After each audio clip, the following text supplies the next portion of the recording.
दोस्तों, एक पति जो कि रात को अपनी पत्नी के साथ शारीरिक संबंध बना रहा होता है, अचानक वह रुक जाता है और वह अपनी पत्नी से कुछ ऐसा कहने लगता है कि तुम अब चुप रहना, यानी कि हम में से कोई भी नहीं बोलेगा और चुपचाप एक दूसरे के साथ शारीरिक संबंध बनाएंगे। दोस्तों, इस प्रकार से अब दोनों चुप हो जाते हैं और एक दूसरे की ज़रूरतों को समझते हुए बस शारीरिक संबंध बनाने लगते हैं। दोस्तों, यहाँ पर वह व्यक्ति उस महिला के साथ उस हर प्रक्रिया को कर रहा है जो कि जरूरी होता है। अचानक से वह व्यक्ति अब रुक जाता है और दोस्तों वह बस अपनी पत्नी के होठों पर उंगली रखते हुए कहता है कि तुम चुप रहना। और दोस्तों, इतने में ही अब वहाँ से वह आदमी बदल जाता है, यानी कि अब उस आदमी की जगह पर दूसरा व्यक्ति आ जाता है और फिर पूरे जोर शोर से वहां पर शारीरिक संबंध बनाने लगता है। अब यहाँ पर दोनों एक दूसरे को संतुष्ट होते हुए एक दूसरे के ऊपर से हटते हैं। और दोस्तों, कौन था वह व्यक्ति जिस व्यक्ति ने उस महिला के साथ इस प्रकार की प्रक्रिया को अंजाम दिया? आखिर उस पति ने अपनी पत्नी के साथ ऐसा क्यों किया? इसके पीछे एक बहुत बड़ी राज की बात है। दोस्तों, आज की कहानी में हम लेकर आए ऐसी एक इमोशनल कहानी जो कि आपको वाकई में मजबूर कर देगी। दोस्तों, आज की कहानी में आप जानेंगे कैसे एक व्यक्ति दूसरे इंसान की अच्छाई का, उसकी सच्चाई का गलत फायदा उठाता है और कैसे एक व्यक्ति अपनी ही पत्नी को ठग बैठता है। दोस्तों, आइए शुरू करते हैं पूरी कहानी को और आपसे विनती है कि आप लास्ट तक एक भी पॉइंट को मिस ना करिए, वरना आप एक कहानी के मेन मुद्दे से रह जाएंगे।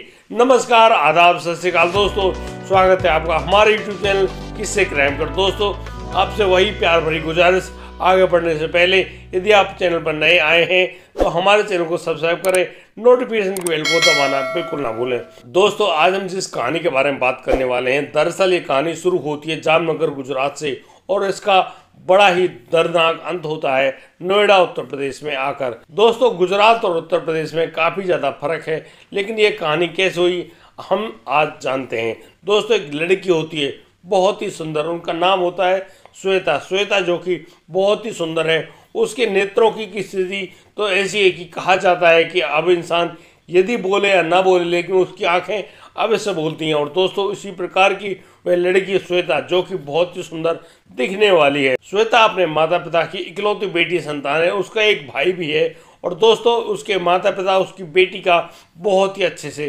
ख्याल रखते हैं। दोस्तों, यहाँ पर जो श्वेता है वह ऐसा कार्य करती है कि उसके संस्कारों को, उसकी बातचीत करने के तरीके से हर कोई व्यक्ति उसका कायल हो जाता है। वह जहाँ पर पढ़ती है, यानी कि अब तो उसने 12वीं पास करके वह अब कॉलेज में आ गई है, लेकिन वहाँ पर जहाँ वह उसका स्कूल होता है उस स्कूल में भी और तो और उस कॉलेज में भी हर आदमी, यानी कि पढ़ाने वाले प्रोफेसर, उसके साथी सभी लोग उस श्वेता की पढ़ाई करते हुए नहीं थकते और कहते हैं कि वाकई में श्वेता बहुत ही अच्छी लड़की है, बहुत ही प्यार से बोलती है, उसकी बोली में इतनी मिठास है, उस मिठास को सुनते ही ऐसे लगता है कि कोई कानों में मिश्री घोल रहा है।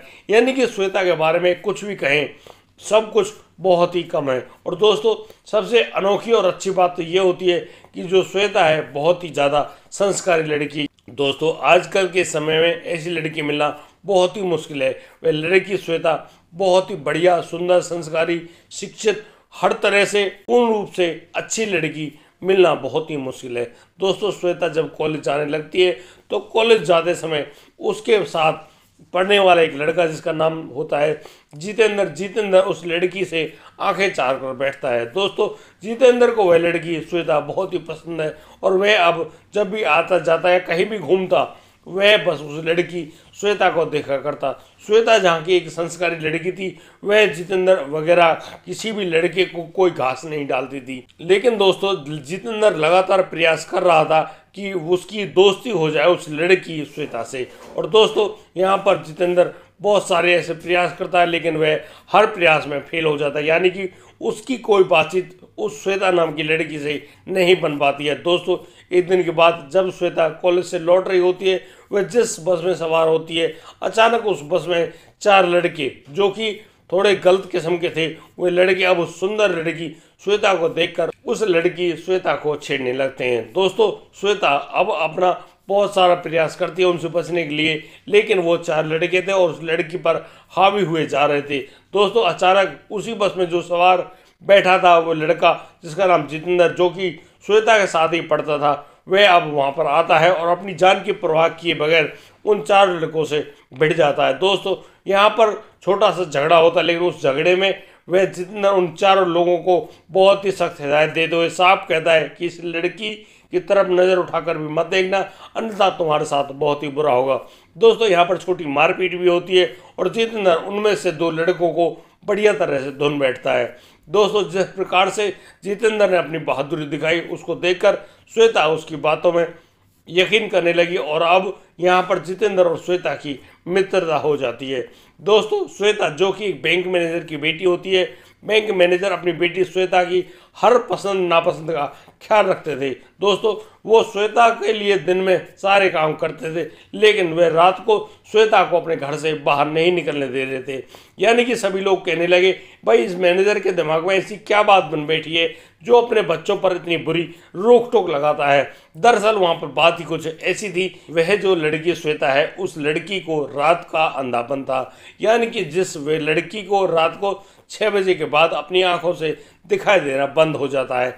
दोस्तों इस प्रकार से अब श्वेता रात के 6 बजे के बाद अब भी कहीं कहीं आना जाना उसका हर तरीके से बंद था।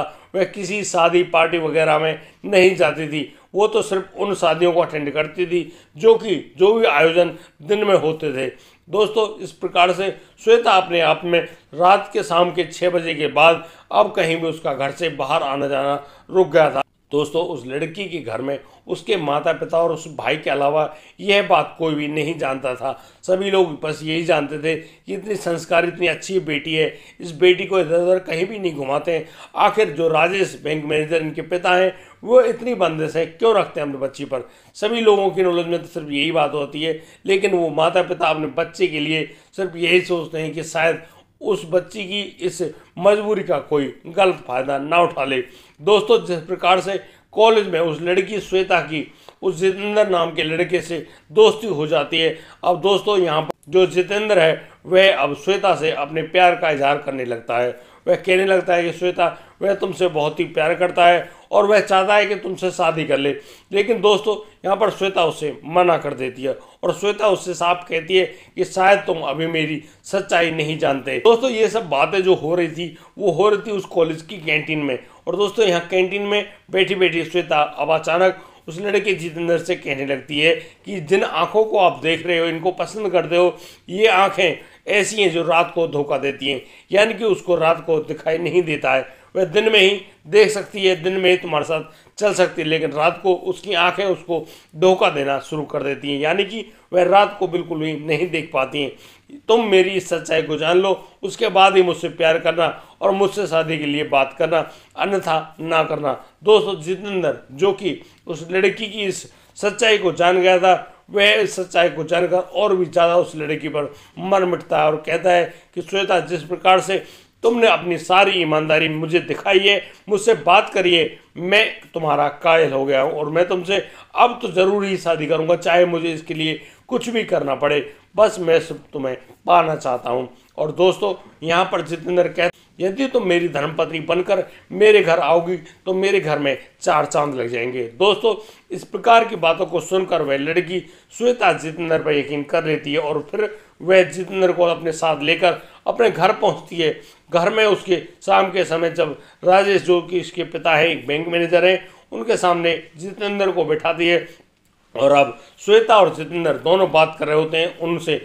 तो कहती है यहाँ पर श्वेता कि पिताजी ये जो लड़का है जितेंद्र मेरे साथ पढ़ता है, मेरी कॉलेज में पढ़ता है, और तो और मैंने इसको अपनी सारी सच्चाई बता दी है, लेकिन ये लड़का मुझे बहुत ही ज़्यादा पसंद करता है। दोस्तों अब श्वेता के पिता राजेश कहते हैं कि बेटी यदि तुमको ये लड़का पसंद करता है, तुम्हारी सारी सच्चाई को जानता है, तो बिल्कुल हमको भी ये लड़का पसंद है और तुम्हारी इच्छा अनुसार अब हम लोग तुम्हारी शादी इस जितेंद्र के साथ कर देते हैं। दोस्तों श्वेता और जितेंद्र की बहुत ही खूबसूरत तरीके से शादी हो जाती है और दोस्तों दोनों अपनी पढ़ाई को पूरा करते हैं। पढ़ाई पूरी करने के बाद जितेंद्र बहुत सारी कंपनियों में इंटरव्यू देता है। अब जितेंद्र का एक सिलेक्शन हो जाता है नोएडा की एक बड़ी कंपनी में। दोस्तों यहाँ पर जो जितेंद्र है, जितेंद्र अब नौकरी करने के लिए नोएडा आ जाता है।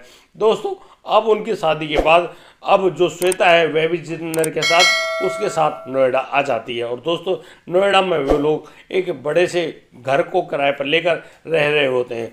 दोस्तों जिस घर में वह जितेंद्र अपनी पत्नी श्वेता के साथ रहता है, उन दोनों के प्यार को देखकर आसपास के पति पत्नियों में अक्सर जलन होती है, क्योंकि जितेंद्र अपनी पत्नी श्वेता का बहुत ही ज़्यादा ख्याल रखता है और जानता है कि यहाँ श्वेता के साथ क्या बात है। दोस्तों जिस कंपनी में जितेंद्र काम करता है वहाँ के जो बॉस होते हैं वो एक दिन जितेंद्र घर चाय पीने के लिए आते हैं। तो वो चाय पीने के बाद अब जितेंद्र उनसे कहता है कि किसी दिन सर अपनी पत्नी के साथ भी आइए और यहाँ पर खाने का जो इंतजाम करेंगे वह खाना खा कर देखिए, श्वेता बहुत ही सुंदर खाना बनाती है। दोस्तों उसका बॉस उस लड़की श्वेता को बस एक टकटकी लगाकर देख रहा होता है। वह सोच रहा होता है कि वाकई में श्वेता बहुत ही सुंदर लड़की है। एक दिन वह अपनी पत्नी के साथ उनके घर पर आता है और अब वहाँ पर जब खाना खाने के लिए इंतजार कर रहा होता है तो जितेंद्र की पत्नी एकता बहुत ही जल्दी खाना बनाती है, बहुत सुंदर खाना बनाती है और वो लोग खाना वहाँ पर खाते हैं। दोस्तों इस समय जो समय हो गया था वो हो गया था 6 बजे के लगभग। अब श्वेता के नज़रों में वह धुंधलापन आने लगता है और श्वेता अपने कमरे में जाकर बैठ जाती है। दोस्तों यहाँ पर जितेंद्र का बॉस कहता है कि भाई अब तुम्हारी पत्नी ने इतना सुंदर खाना जो बनाया है हमें उनको बधाई देनी है, लेकिन तुम्हारी यहाँ पत्नी कहाँ है। दोस्तों जैसे ही जितेंद्र घड़ी की तरफ देखता है तो वहाँ पर 6 बज चुके थे और अब जो जितेंद्र है वो सच्चाई जानता था। वह अपने बॉस को कहता है कि सर अब आप यहाँ से चले जाइए, यहाँ पर श्वेता नहीं आ सकेगी, मैं माफ़ी चाहता हूँ। दोस्तों जिस प्रकार से उसका बॉस इन सब बातों को सुनता है वह बहुत ज़्यादा हक्का बक्का रह जाता है और वह सोचता है मन ही मन कि आखिर जितेंद्र मुझे ऐसे अपने घर से क्यों भगा रहा है। दोस्तों इस बात को सुनकर उसके बॉस के दिमाग में बहुत सारी ऐसी बातें आती हैं कि यानी कि वह अब सोचने लगता है शायद जितेंद्र को अब यहाँ से कंपनी से निकाल देना चाहिए। दोस्तों जितेंद्र का बॉस तो अपने घर चला जाता है और जितेंद्र अपनी पत्नी श्वेता के पास जाकर बात करता है तो श्वेता रोने लगती है। वह परेशान हो जाती है और कहती है कि देखो आज मेरी इस कमी की वजह से आज तुम्हारे बॉस भी मुझसे नाराज होकर चले गए। दोस्तों यहाँ पर जो जितेंद्र का बॉस था वह मन ही मन उस लड़की श्वेता को चाहने लगता है। दोस्तों यहाँ पर जितेंद्र का बॉस जितेंद्र को बहुत सारे प्रलोभन देता है, यानी कि उसका प्रमोशन कराता है, उसको एक गाड़ी भी गिफ्ट में देता है। दोस्तों यहाँ पर जितेंद्र का बॉस कहता है कि तुम जितेंद्र वाकई में इसके लिए काबिल व्यक्ति हो और तुम अपना काम करो। लेकिन यहाँ पर जब शाम के समय चाय पी रहे होते हैं दोनों उस कंपनी की कैंटीन में, तो यहाँ पर जितेंद्र का बॉस कहता है कि जितेंद्र मेरी एक बात मान जाओ, मैं तुम्हारी पत्नी को पाना चाहता हूँ। इस बात को सुनकर जितेंद्र बहुत ज़्यादा हक्का बक्का रह जाता है। वह कहता है कि बॉस तुम्हें इन बातों को करने में बिल्कुल शर्म नहीं आता। लेकिन जितेंद्र का बॉस कहता है कि नहीं ऐसा कुछ भी नहीं है, मैं जो प्रमोशन तुम्हारी कराई है, तुमको जो गाड़ी गिफ्ट में मिली है इस कंपनी से, उस सभी को दिलाने का मैंने इंतजाम किया है। एक काम करो इस प्रमोशन को छोड़ दो, दुगनी तनख्वाह को छोड़ दो, इस गाड़ी को छोड़ दो और बस इस कंपनी को भी छोड़ दो, कोई दिक्कत नहीं है मुझे। दोस्तों अब यहाँ पर इस बात की बारे में काफ़ी ज़्यादा विचार करता है जितेंद्र और अपने घर आ जाता है। और उस रात जब वह अपनी पत्नी के साथ चुपचाप से शारीरिक संबंध बना रहा होता है, यानी कि दोनों चुप होते हैं, तो उसी समय वह जो व्यक्ति है वह जितेंद्र अब अपने बॉस को उस जगह पर लाकर खड़ा कर देता है अपनी जगह पर। यानी कि जितेंद्र के बॉस ने भी शरीर पर कोई कपड़े नहीं पहने थे और बस वो इस प्रकार से श्वेता के साथ शारीरिक संबंध बनाने लगता है। श्वेता जिसको रात को कुछ भी दिखाई नहीं देता, उस कमरे की सभी लाइट वगैरह बंद होती हैं और दोस्तों यहाँ पर जितेंद्र का बॉस उस श्वेता नाम की लड़की के साथ शारीरिक संबंध बनाने लगता है। जिस प्रकार से वह शारीरिक संबंध बनाता है वह बहुत ही ज़्यादा खुश होता है। अब तो वह चला जाता है, जितेंद्र वहाँ पर लेट जाता है और अपनी पत्नी से कहता है कि कोई बात नहीं, बस उसको संतुष्टि हो गई है। दोस्तों अब तो यह सिलसिला शुरू हो जाने वाला था, क्योंकि जितेंद्र का बॉस अब जितेंद्र को ब्लैकमेल करने लगा था और लगातार उससे कहने लगा था कि वह तुम्हारी पत्नी के साथ सोचना चाहता है। और दोस्तों इसी प्रकार से अब जितेंद्र अपनी पत्नी का अपने बॉस से रेप करवाया करता था। दोस्तों यह सिलसिला करीब चला था 1 महीने के लिए और दोस्तों 1 महीने में हर दूसरे तीसरे दिन जितेंद्र का बॉस आकर श्वेता के साथ इस प्रकार की दरिंदगी किया करता था। दोस्तों एक दिन जितेंद्र को गिफ्ट में एक बहुत बड़ा फ्लैट मिलता है और उस फ्लैट को पाकर जितेंद्र बहुत ही ज़्यादा खुश होता है। वह अपनी पत्नी से कहने लगता है कि देखो आज हमारे पास हमारी गाड़ी घोड़ा पैसा यानी कि फ्लैट तक है, आज मैं अपनी ज़िंदगी से संतुष्ट हो गया हूँ। ऐसा कहकर जितेंद्र अब अपनी कंपनी चला जाता है। दोस्तों वह जब वहाँ से वापस लौटता है तो वह पाता है कि उसके घर का दरवाज़ा खुला हुआ है। अब जितेंद्र जैसे ही भागा भागा आता है वह देखता है कि उसकी पत्नी श्वेता यानी कि जो वह लड़की है वह उसकी पत्नी फांसी के फंदे से उसके कमरे का जो पंखा है उससे झूली हुई है। वह भाग कर आता है, अपनी पत्नी के पैरों को गले में लगा लेता है और कहता है कि श्वेता तुमने ऐसा क्यों किया। दोस्तों श्वेता के हाथ में एक सुसाइड नोट था। दोस्तों उस नोट को पढ़ने के बाद अब जो जितेंद्र है उसके आंखों से आंसू रुक ही नहीं रहे थे। दरअसल उसमें लिखा था कि जितेंद्र मैं तुम्हारी सारी सच्चाई जान गई, तुमने अपने प्रमोशन की खातिर मेरा गलत इस्तेमाल किया। मैं जान गई कि तुम्हारा बॉस ही था। उस रात जब तुमने मुझसे चुपचाप शारीरिक संबंध बनाने के लिए कहा तो उस रात मैं आराम से समझ गई थी, क्योंकि तुम तो परफ्यूम लगाते नहीं हो, लेकिन वह व्यक्ति जो तुम्हारा बॉस था वह जिस परफ्यूम को लगा कर आया था, रात को जब तुम चुपचाप वहाँ से हट गए थे तो उस आदमी ने मेरे साथ शारीरिक संबंध बनाए। मैं इन सारी बातों को जानती हूँ, समझती हूँ। मैं आंखों से ही तो नहीं देख पा रही थी, लेकिन मैं सब कुछ महसूस कर सकती हूँ।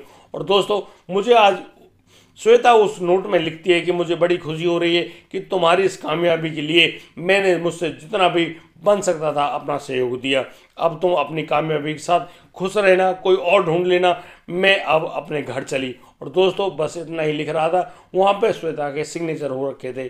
और दोस्तों इतनी बात लिखकर वह जो श्वेता है वह अपनी जान खो बैठती है।